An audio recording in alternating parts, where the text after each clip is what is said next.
Did you make your move, Emily? You were going to Boston, if I recall correctly. I am in Boston now. In Boston. As you may be able to tell by the here, space. The Celtics. See the Celtics up here. My infamous knowledge of American sports is holding up very well here. Mm-hmm. You probably know as much about American sports as I do. The one American sports trick I have is that I can recognize the teams from Boston because I grew up here. That is it. I can't even name the players.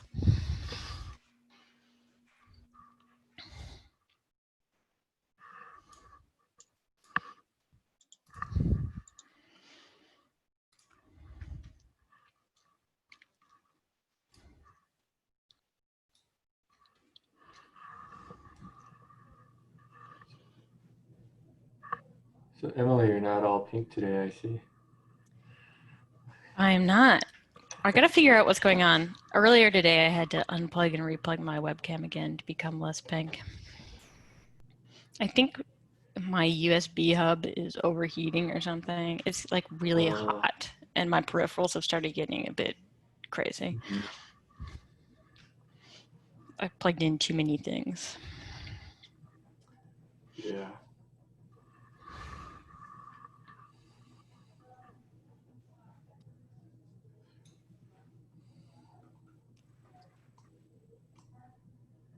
So as a life cycle maintainer, I feel like on some level it should be my responsibility to facilitate this. But because there have been several sub-team syncs for both sub-teams that I've not been to yet because I was on vacation, I was wondering if someone else wanted to kick us off and walk through what the format is.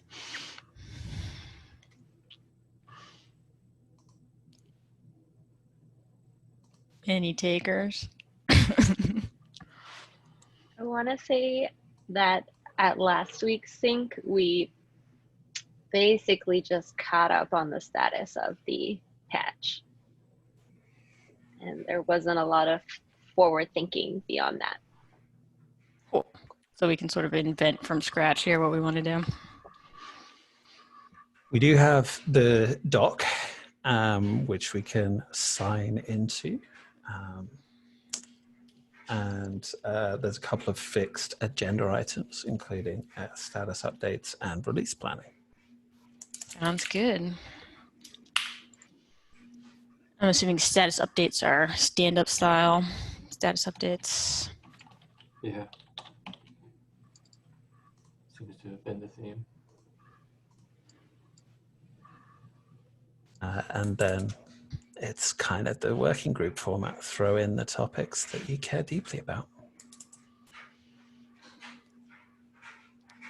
Sounds good to me. I can kick off with an update. This week got off to a bit of a slow start for me because I was catching up from a deep backlog of vacation things. One of the things I've been doing is trying to create spec and lifecycle issues to mirror all of the RFCs that have passed so that we can plan the work for the next couple releases. Also been spending some time trying to work through the plan for stack packs, and that will continue later today at the working group.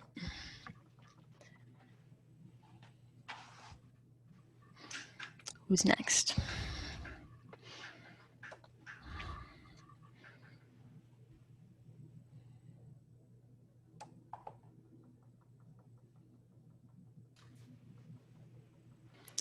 Okay, no one else wants to give a status update? I can try. Actually, since last week, have made little progress on some of the issues that I've been looking at, including the acceptance tests for the restorer and a couple other loose issues. But we did ship the patch since the last sub-team sync, so that's an update.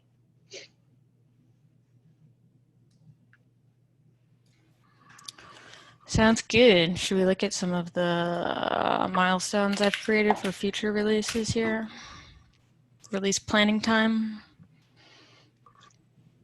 And someone else who was too shy to give an update would like to jump in with theirs. All right, let's do milestones. I will share my screen.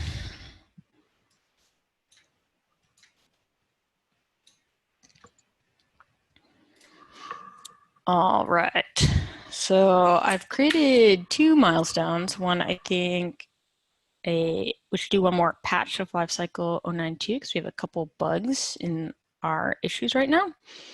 And then also a plan for our next feature release, lifecycle 10. So let's start with 9.2.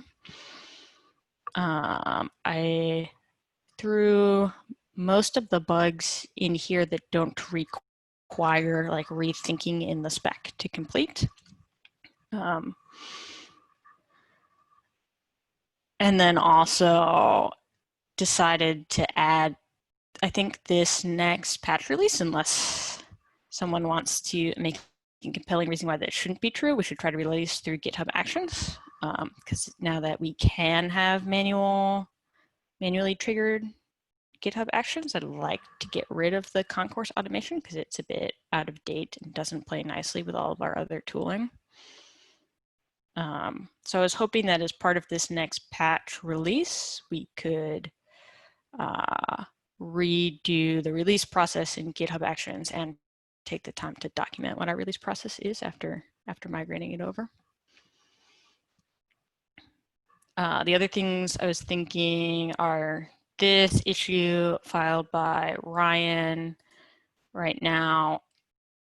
If there's one bad cache layer and it's bad because it's empty, therefore there's nothing to cache, we fail the whole build. He's suggesting that we should warn instead and comes up with some realistic examples of when this might happen when it shouldn't be a fatal situation. And I think that's reasonable and something we could get out in a pretty short amount of time. Other things in here, we have this was a conversation that came up around the lifecycle 09 release. There's a problem with Windows images and how we're manipulating the path when we're prepending now the process directory and the lifecycle directory for our multi-call launcher. The way we do this on Linux images is we get the path off the image config, and then we add things to the beginning of the path, and then we put it back on the image config, and then at launch time, we read the path and then strip out the things we added before running the process. Because we want these things to be on the path when we call the launcher, but not on the path when the launcher calls the process. The problem in Windows is that the path is, in a lot of cases, not set on the image config. So if you look at the config blob and look at the M section, there is no path. It's set in like what's called the hives entry, which is basically baked into the file system. So when we try to apply our Linux process, we end up with a path that only includes our prepended things. And when you set that on the image config, it overrides the path that was in the hives. So we basically have blown away the entire path. The workaround we've been giving to the Paketo team, which is the first team that's trying to make Windows stacks, and that we've documented in some of these issues, is to simply require folks to set a path on their run image, which is a fairly straightforward workaround, but it's not ideal to have in the long term. So I think we need to actually go and figure out how to decipher what the path should actually be from the image and set it correctly.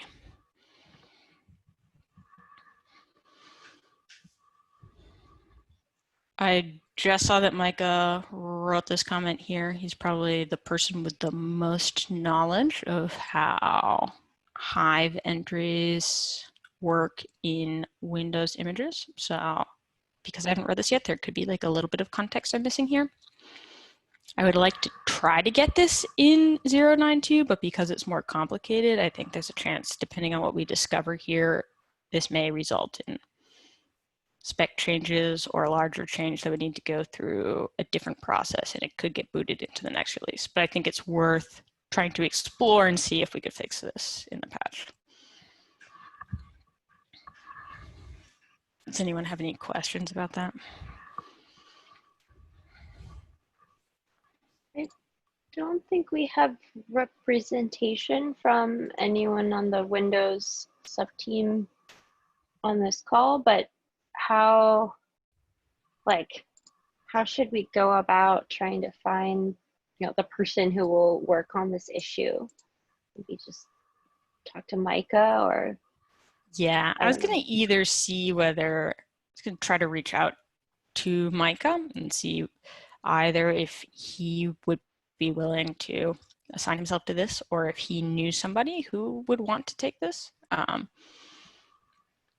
In general, maybe it's worth asking one of the Windows folks to join this meeting. Yeah, I was just having that thought. I do know that Micah works slightly later hours. I wonder if it could even be worth moving the sync to a time where he could make it, because he's been heavily involved in some of the Windows changes. He has been around today. He joined a 10 a.m. meeting, so I'm not sure whether that is sometimes the case and not today, or always Yeah, the case. That'll be an action item for me. I'll reach out after this and check with Micah and see if this time is something that could work for him in the future. Let's put that here. looks like he actually attended last week's meeting, but I don't think he's on the recurring invite. So No, he's not.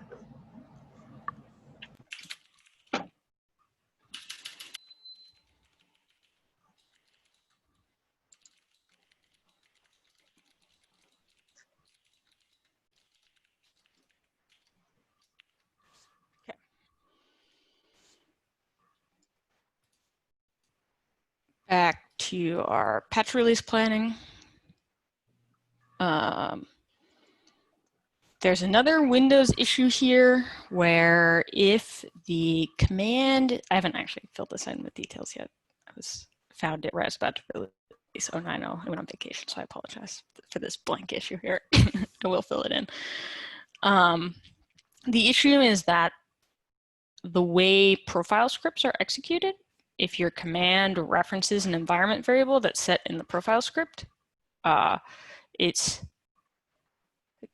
CMD is trying to interpolate it before the profile scripts run, so you don't actually get the value. So if your command calls like a batch script that references the profile variable, it will work, because then it gets evaluated when the batch script runs. But if your command, the whole thing exists on the command line, then it doesn't get evaluated. And this is actually something I wanted to talk about because there's some ambiguity about how we could go forward with this. The way this works in Linux is we basically have two nested invocations of bash. We have a bash process that runs profile scripts and then runs another bash script. And that allows us to interpolate the environment variables from the profile scripts in the second bash script. We can't do this all on the command line in Windows because Windows command doesn't allow for a batch script in a string like bash does. So the only path forward I could come up with here is to actually write a temporary batch script containing the command and then invoke it, which is, because we have to write a file, like not the most performant, but it is correct. I was wondering if anyone had any better ideas on this one.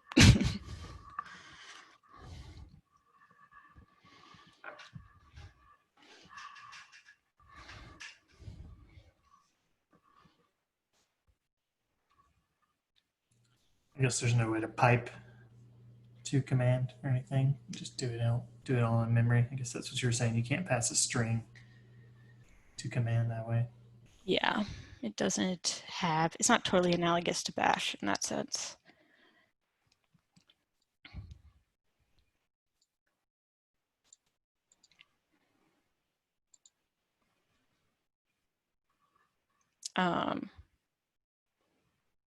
I think that's a strategy we can go forward with, so I can put on my list to like flesh this out, and then we can solve the profile script bug. Because profile scripts aren't particularly useful if they exist to set these values. So if you can't use the value in the command, then it's not great. I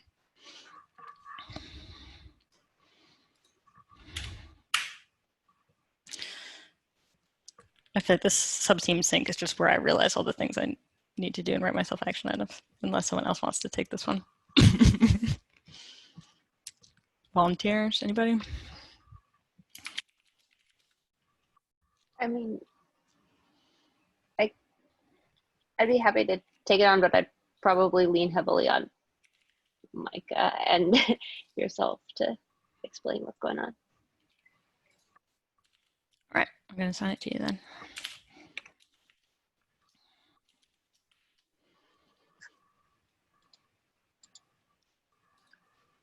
Cool.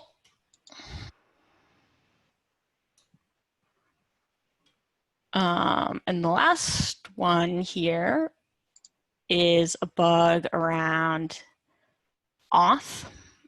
So if we don't pass CMB registry auth, our auth falls back on the Docker config JSON. But there are cases where neither of these things are set, and we could still proceed successfully because anonymous auth would work to read the types of images we want to read. And instead of proceeding with anonymous auth, this blows up. So I think we should change this. To fix this bug, we should fall back on anonymous if neither of these strategies are available. I started looking at, Go ahead. I started looking at this, and I guess my question was,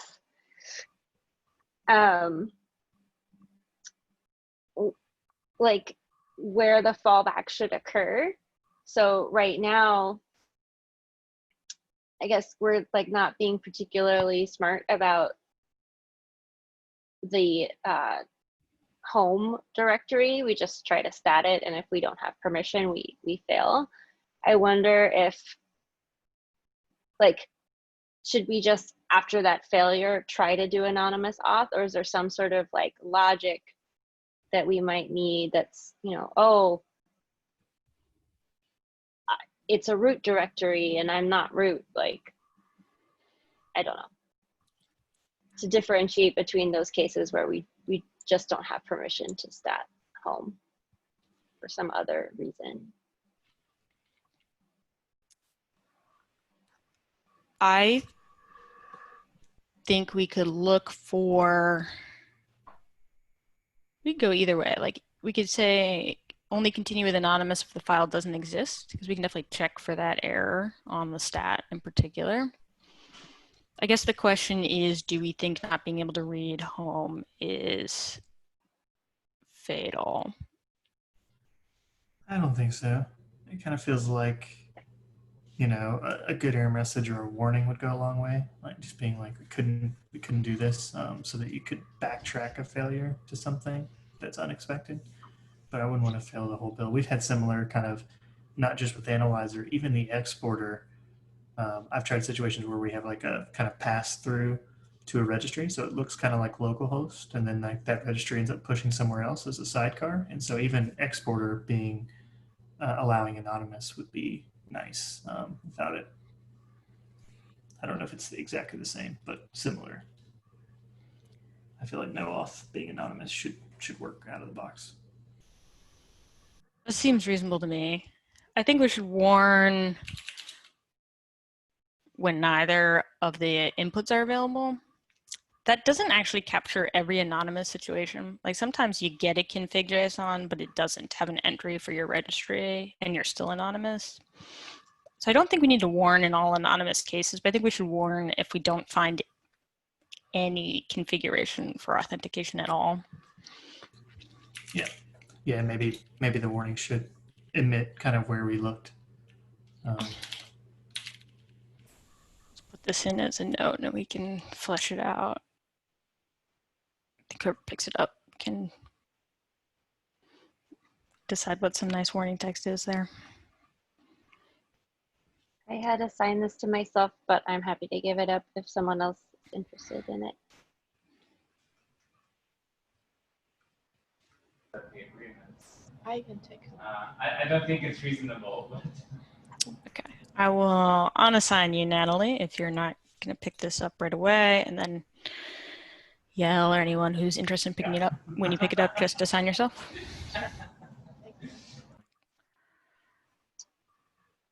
I have to run, sorry, but I'll catch you all No later. problem. Have fun.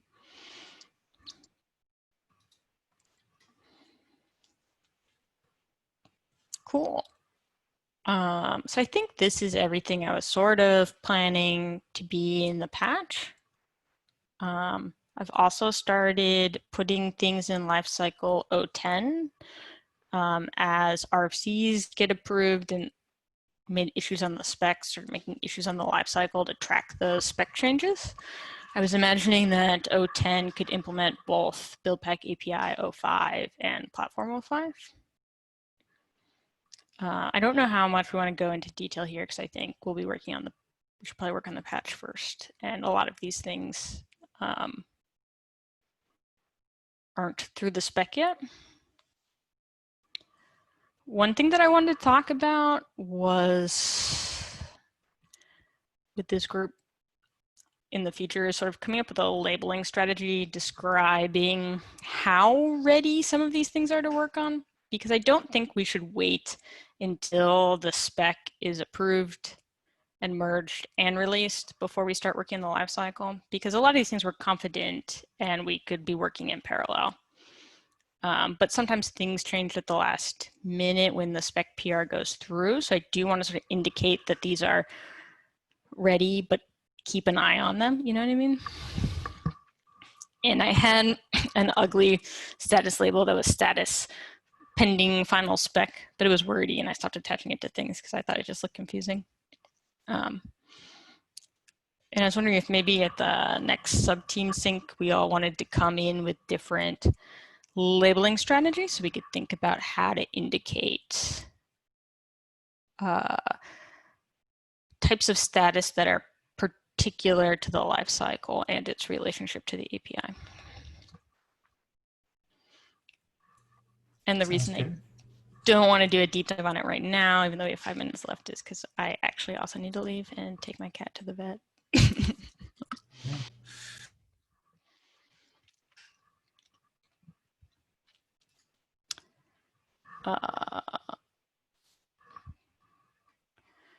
Cool.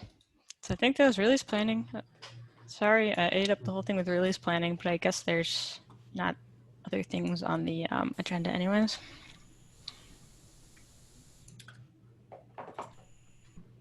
Thanks for sharing. No problem. Sorry to just blather at you all then run, but I really do have to go. I'll talk to you later. Yeah, take Look care. at the bets. Thanks.